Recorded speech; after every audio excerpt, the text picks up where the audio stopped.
Level patrol na! Level patrol na! Level patrol na!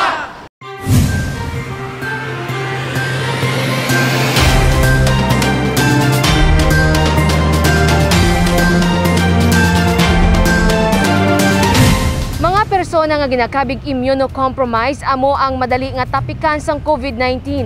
Gani alkalde nagpanawagan sa mga ini nga likawan anay ang paglagaw. Sa monitoring sang Iloilo City Epidemiology and Surveillance Unit, nagagwa nga nagapanubo na ang numero sang COVID cases sa syudad. Kung sang bulan sang Oktubre, nakaagi average sang 50 ka kaso kada adlaw, subong naga-double digit sa gihapon apang manubo na sa 15 ka kaso kada adlaw. Kahapon, Nobyembre 18, may na-record nga 12 cases ang syudad. Nagagwa man sa monitoring nga ang infection nakuha sa mga haya kag lubong. Kalabanan man sa mga nagpositibo sa COVID, mga nagabusong kag mga persona nga may masakit na nga daan. Well, sa mga immunocompromised, nagabusong, may dialysis, ang mga cancer patients, kag iban pa may diabetes, kag high blood, mga heart nga mga issues, palihog lang hindi agad lagaw. Kinahanglan man sa mga ini nga magseparar sa mga himata nga nagatrabaho. Bisan sa sulod balay, kinahanglan ma-quarantine kagid. Sa mga iban nga mga upod mo sa inyo panimalay nga nagagwa kag nagaobra because ang mga immunocompromised patients naton syado gid kapos nga balatnan. Sa subong may 161 ka total active cases ang syudad, 49 ang ginabulong sa mga ospital, samtang 40 ang yara sa quarantine facilities. Nagdangat na sa masobra 41,000 ang nakapaidalom sa swab test o kon 8.64% sang populasyon sang syudad. Samtang bangod sang pagnubo sang COVID-19 cases, nabuhinan man ang COVID patients sa mga quarantine facilities. Sa pihak sini, padayon ng pagserbisyo sang mga fasilidad. As of the moment are very much manageable already because of the low cases that we have sa city. So subong as of the moment no ang aton nga mga private facilities gi-exist pagyapon as well as ang aton nga mga government funded facilities nga kung sa diin ang aton nga mga patients libre gyapon ang ilang mga quarantine kung gusto nila mag-avail sang quarantine facility services naton. Separado ang fasilidad para sa mga stranded individuals kag OFWs sa mga pasyente nga nakuha ang infection pinaagi sa local transmission, pati na ang mga nagabusong. Ginahatagan man ang mga ini sang pagkaon kag iban pa nga mga kinahanglanon. Gatag kita sa vitamin sa ila, consultation kung may kinahanglan sila, kung nakulbaan sila, may mga consultation. And of course, libre ang pagkaon nga ginahatag naton for 14 days. For 14 days of quarantine nila, libre ginahatag naton, wala gid sila ginabaydan. Pero for others naman nga gusto mag-avail sa private nga quarantine facility, may 9 kita nga hotel partners nga gahatag sa nga quarantine naman sa mga patients nga ini. Sa subong may 4 ka public quarantine facilities kag 9 naman ka mga private quarantine facilities, may yara ang syudad sang Iloilo. Integrated farming igaduso sang bago nga officer in charge sang Iloilo City Agriculture's Office. Sa pagpungko sang bago nga officer in charge sang Iloilo City Agriculturist Office, pagatutukan sini ang mga existing na nga daan nga programa kapareho sang EdEscape o kun ang gulayan sa barangay project sang alkalde. Nagapati si Inigo Garinggalaw nga isa man ka agriculture engineering graduate, dako ini nga bulig sa food security, supply kag estable nga presyo sang ulutanon sa syudad. Apang hindi gid lamang ini ang iya pagatutukan. Plano sini padayunon ang river cleanup. Ipatuman man ang integrated farming sa Iloilo City kag may go signal na ini sa alkalde. He is also interested on sa mga selected barangays naton ang ginatawag nga integrated farming, meaning hindi lang siya utanan, no? May gamay da siguro nga pan nga buhian ta pantat, may pato kon bibi da nga para sa itlog kag sa poultry nga meat naton nga source, may fruit trees da, no? Hindi lang mga grabe-grabe mga fruit trees nga mga imported da. Mga suwa da kay mga amo sina mayara kita. Amo na siya nga mga integrated farming nga naga-integrate kag of course nagabantay gyapon kag naga-aware sa effect niya na sa aton nga environments. Prioridad man ang pagbalik sang livestock kag fisheries kag siguraduhon nga ini ang masustain. Nagapati si Garing Galaw, dapat man matudluan ang mga ulihing tubo tuhoy sa pananom. Bilang panugod, magapatigayon sang rolling store ang iya talatapan nga magalibot sa mga distrito.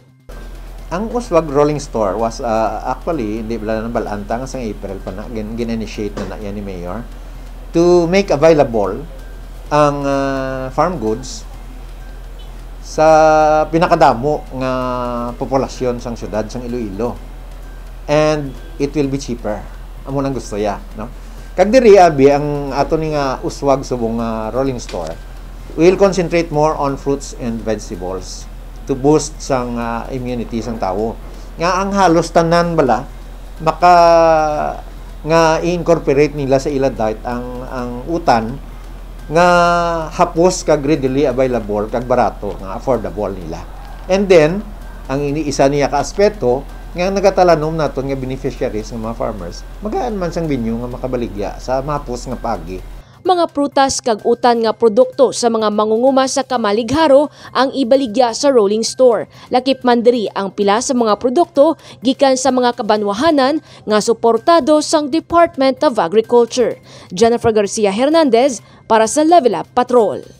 Task Force Voltahe kag City Engineers Office nagpahamtang sang Level Up Iloilo signage sa Esplanade 2. Pasako ang mga tinaw sang Task Force Voltahe kag Iloilo City Engineers Office sa pagpinta sang signage nga ini nga makit-an sa entrance sang Esplanade 2 sa Molo. Level Up nga simbolo sang padayon nga pagsanyog sang syudad sa madamo nga aspeto. Nagaatubang ini sa Esplanade 1 nga nagdugang sa katahom sang lugar. Bisan bag-o pa lang nabutang, madamo na ang nagapadulong diri agud magkuha sang letrato. Naging perfect ini siya para sa syudad sang Iloilo nga esplanade gid ang ginbutangan naton. Tungod nga ang esplanade naton tourist attraction sa tanan sa taga-syudad man kag sa hindi taga-syudad. Masami ginakadtuan gid sang mga tao kag actually sa pagtakod pa lang namon damo na nagapa-picture. Kag damo ko na nakita nga sa social media nga ara na.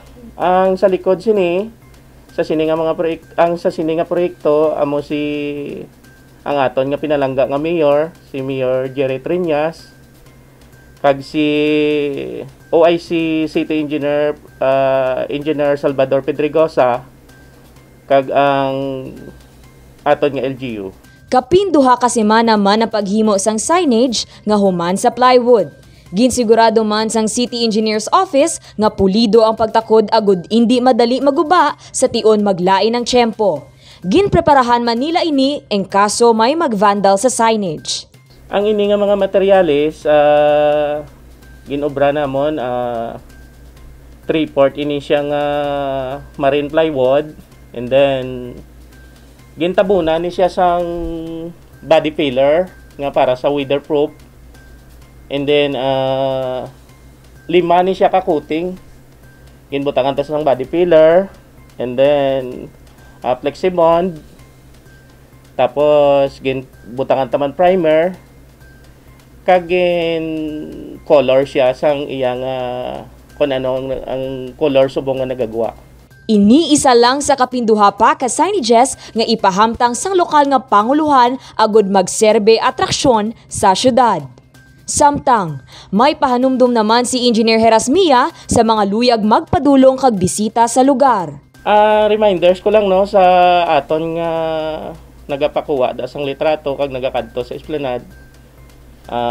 Taga-syudad man or hindi taga-syudad sang Iloilo, nga halungan ta ang aton nga Esplanade, labi na gid na ang signage, kung pwede hindi ta lang pagbandalize kay tourist attraction ta ina kag para gid ina sa aton. Magluwas sa sini nga signage, magadugang pa sang iban nga mga disenyo ang City Engineers Office para mapatahom pagid ang nagauswag naton nga syudad. Kapin 70 ka mga kubos nga kabataan ang nahatagan sang pinansyal nga bulig. Isa si Samuel Gabunes sa kapin 70 ka benepisyaryo nga nakabaton sang cash aid halin sa Department of Social Welfare and Development Office Region 6 nga gin-facilitate sang Iloilo City Government. Gani kalipay sang iya lola nga si Shirley Gabunes nga siya nakabaton sang cash assistance kag hygiene kit. Madamo gid nga salamat kay Mayor Diri Triñas kay gindalay ang apo ko sa paghatag sa mga allowance nga nila dire ginapangatag. Ini ang ikaapat na nga tuigan nga pag-distribute sang Department of Social Welfare and Development Office Region 6 nga amo ang nagpili sa mga kabataan nga kwalipikado makabaton sa financial assistance. Iban diri sa ila, mga bata sang Pantawid Pamilyang Pilipino Program beneficiaries. Sa mga ginhikanan siguro ginatanaw ginamon kag sa gamay nga ginhatag namon subong or ni DSWD subong is biskan pa paano makagamit or makabulig sa ila ang ina nga mga kantidad nga kag ang especially ang kit no nga magamit gid sa mga bata even nga dira lang sila sa ila nga balay nga naga-modular sila or something or magamit gid nila sang insakto kag ang ginikanan magamit man nila sa ila panimalay ang gamay lang gid nga kantidad nga ginhatag ni DSWD. Ang tag sa kabenepisyaryo nakabaton sa tig 1,000 ka pesos kag hygiene kits. Ang mga ginikanan mismo ang nagbaton. Dako ini nga bulig sa ila pang adlaw-adlaw nga kinahanglanon ilabi pa subong nga may ginapangatubang nga pandemya. So, sa city government nagapasalamat kita kay aton nga palangka nga mayor nga padayon niya nga pagsuporta nga paghatag sa mga bulig para sa aton mga low-income families, especially ang aton nga street children. Kag nakapasalamat man kita sa DSWD sa pagpili sa syudad nga maging recipients ng sini nga program. And hopefully, hambal sang DSWD, maging regular program na ini sang department. Sa bulan sa Disyembre, liwat nga hatagan sang tig 500 ka pesos ang kabataan bilang Christmas gift. Dane Raffles para sa Level Up Patrol.